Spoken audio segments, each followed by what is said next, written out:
What's going on, guys? It's Yoshi here and welcome back to another video. And in today's video I'll be going over the Evil Dead game and specifically Survivor.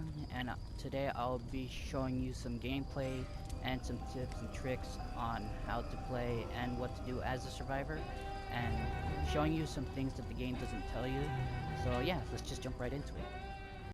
So the first tip I wanted to go over, as you can see here, the one thing that the game doesn't tell you, and this does happen every time you do play the game, but as you see in my screen right now, you'll see these button options, and you'll see one that's called spend spirit points. Now what those actually do, which a lot of people don't actually know, and I figured this out when I first started playing the game, is that this could actually help you level up your character in the long run.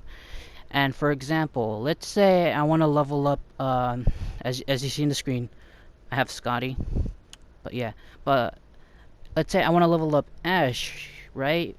But at the same time, I don't play him as much. So what you could do with these spirit points is you could spend them on that character like so. Now as you can see, I have one skill point, but if I spend it on this skill, boom, now my skill is fully maxed out.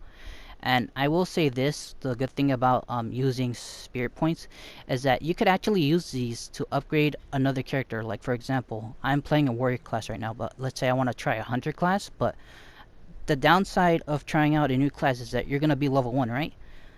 But what I would suggest doing is playing the class that you already started using and use that class to grind for spirit points, so then you could transfer those spirit points that you earn to another character you want to try. Like for example, like I said earlier, I am a warrior but I want to try a hunter. But if I keep playing as the warrior class that I'm playing now, and if I grind for those spirit points, I could use those same spirit points that I used while playing as the warrior and transfer them to the hunter class that I want to try. And also, this is unique to the game and it is kind of cool. Let's say you're in a lobby with 4 other people, but it's you and your friends just having a good time, and you could still earn spirit points that way as well, which I did learn. So you could literally earn spirit points no matter what kind of match you play, if it's public or private with all your buddies. So that's pretty good. Now let's move on to the next tip. I know this sounds simple, but for my next tip, always look for supply crates, because they'll have these little items that can help you level up certain stats while within the match, and it could help you out in the long run to survive longer and to deal more damage to certain enemies and to have more health. Like as you saw right there, I upgraded my health, but always keep in mind of that, because I'm sure you don't want to die while playing the game, right? So always keep an eye out for supply crates and split up into teams and try to find them. Okay, for my third tip, I'll be honest, don't worry about dying, because there's 2 ways of coming back into the game, and I see a lot of people do this all the time. So I will say this for the people that are new to the game, don't worry about dying too much. As you see in the screen, it says that I died, but at the same time my soul's being carried, which is this guy right here that's trying to revive me. But yeah, there's 2 ways. One is to bring your soul and bring it somewhere to revive it, and the second way is actually, as you see in the map, there are 2 objectives that we gotta do, because as you could tell on top of the screen, we finished collecting 2 pieces of the map.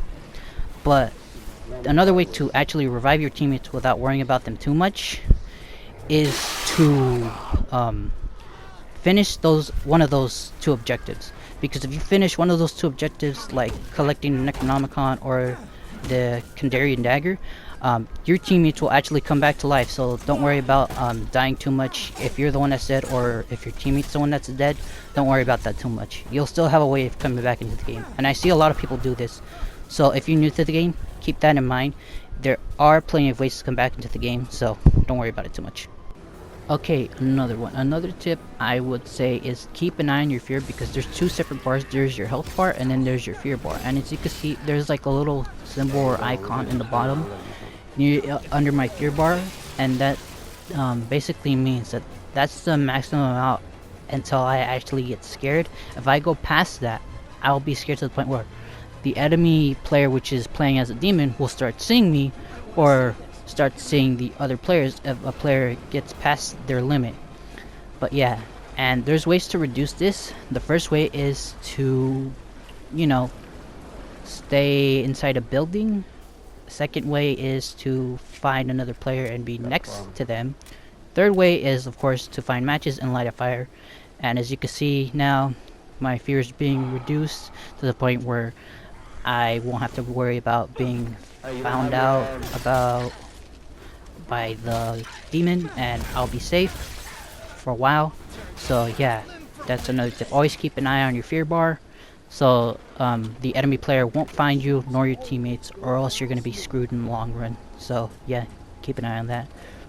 Okay, and for my next and final tip, be aware of your surroundings while in combat. The reason why I say this is because whenever you're fighting something, you never know when something's gonna pop up behind you. So what I suggest doing is fighting the enemies, but also dodging as much as you can, and taking the opportunities to either do a animation where you damage them or give them a final blow to the point where they're dead.